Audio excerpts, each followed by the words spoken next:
Hello दोस्तों, स्वागत है आपका हमारे यूट्यूब चैनल पर। दोस्तों, आज के इस वीडियो में हम बात करेंगे कि जब हम फुटिंग का काम कराने के लिए, फुटिंग वर्क करने के लिए जब हम एक्सकावेशन का काम करते हैं यानी मिट्टी की खुदाई करते हैं, जहाँ पर हमें फुटिंग मेश को रख करके अपने कॉलम की कास्टिंग करनी होती है, फुटिंग वर्क करना होता है, तो वो जो हमारा एक्सकावेशन होता है, जो मिट्टी की खुदाई होती है, उसकी क्या लंबाई चौड़ाई रखें और उसमें कितना डेप्थ रखें, यानी कितनी गहराई तक हमें एक्सकावेशन मिट्टी की एक्सकावेशन प्रोसेस को करना चाहिए। यानी कि मिट्टी की खुदाई कितनी अंदर तक करें कि जो हमारा फुटिंग वर्क है वो बिल्कुल प्रॉपर तरीके से हो। आज के इस वीडियो में हम इसी टॉपिक पर बात करेंगे। दोस्तों, वीडियो में आगे बढ़ने से पहले आप सबसे एक छोटी सी रिक्वेस्ट है कि प्लीज़ वीडियो को लाइक कर दें, और अगर मेरे चैनल पर नए हैं, कंस्ट्रक्शन से रिलेटेड और भी इंफॉर्मेटिव वीडियोस देखना चाहते हैं, तो प्लीज़ मेरे चैनल को सब्सक्राइब करके बेल नोटिफिकेशन को ऑल पर प्रेस कर दें। चलिए दोस्तों, वीडियो को शुरू करते हैं। तो दोस्तों,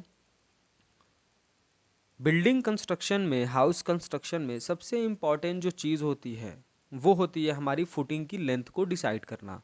यानी कि पूरी बिल्डिंग का लोड हमारा फुटिंग पर ही आता है और फुटिंग से मिट्टी में ट्रांसफ़र होता है। तो अगर हम फुटिंग वर्क को प्रॉपर वे में करते हैं, प्रॉपर तरीके से करते हैं, तो जो हमारे बिल्डिंग की लाइफ होती है वो काफ़ी अच्छी होती है। तो फुटिंग का काम करना एक बहुत ही इम्पॉर्टेंट प्रोसेस है कंस्ट्रक्शन फील्ड में।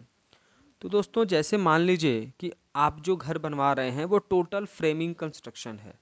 फ्रेमिंग कंस्ट्रक्शन का मतलब कि जितने भी घर पे लोड आने हैं वो सारे बीम कॉलम के थ्रू थ्रू डिसाइड होने हैं। यानी कि बीम कॉलम के स्ट्रक्चर पे ही घर का निर्माण होना है। तो उस तरह के कंस्ट्रक्शन को हम फ्रेमिंग कंस्ट्रक्शन कहते हैं। तो इस प्रोसेस में जो भी घर बनते हैं उनका सारा लोड कॉलम के थ्रू ट्रांसफ़र होकर के फुटिंग पर आता है और फुटिंग से मिट्टी में डिस्ट्रीब्यूट कर दिया जाता है।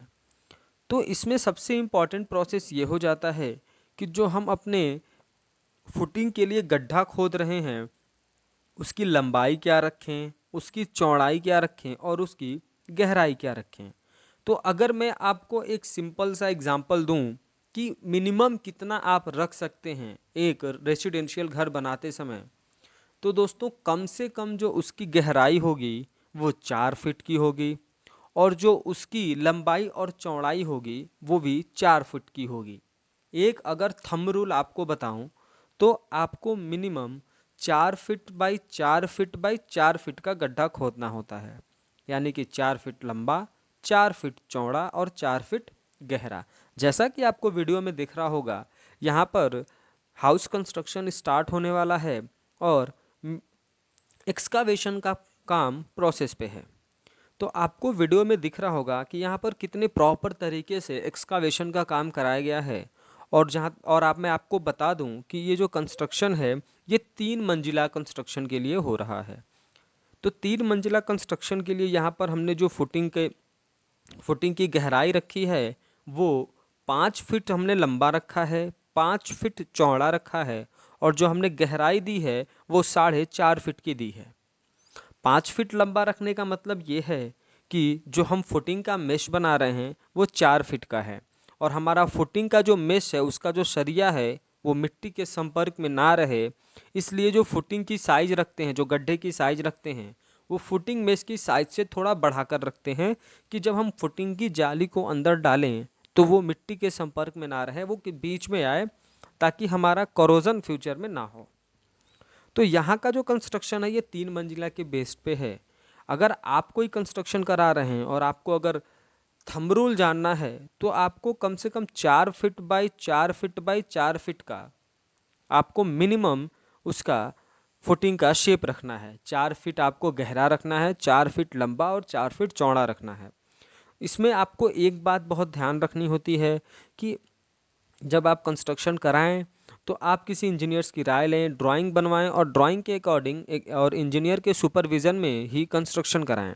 और अगर आपने ये नहीं किया है तो आप 4 feet by 4 feet by 4 feet का रख सकते हैं, लेकिन इस बात को ख्याल रखेंगे कि आप जो फुटिंग की जाली बनाएंगे वो अगर आप 4 फीट की बना रहे हैं तो वो आपके जो अपने गड्ढा खोदा है उसके एंड में जा कर के वो जो सरिया होता है वो मिट्टी के संपर्क में आ जाता है। तो या तो आप अपनी फुटिंग की साइज को जो सरिया है वो 4 फीट से 2-2 इंच कम काटें, और नहीं तो फुटिंग का जो आपने गड्ढा खोदा है उसको ही 2 इंच आप एक्स्ट्रा करके काटें। इससे क्या होगा कि आपका जो भी सरिया है वो मिट्टी के संपर्क में नहीं आएगा। तो दोस्तों, इस पूरी वीडियो का निष्कर्ष ये निकलता है कि फुटिंग की जो साइज होती है वो फ्लोर वाइज होती है कि आपको कितना फ्लोर तक बिल्डिंग बनाना है।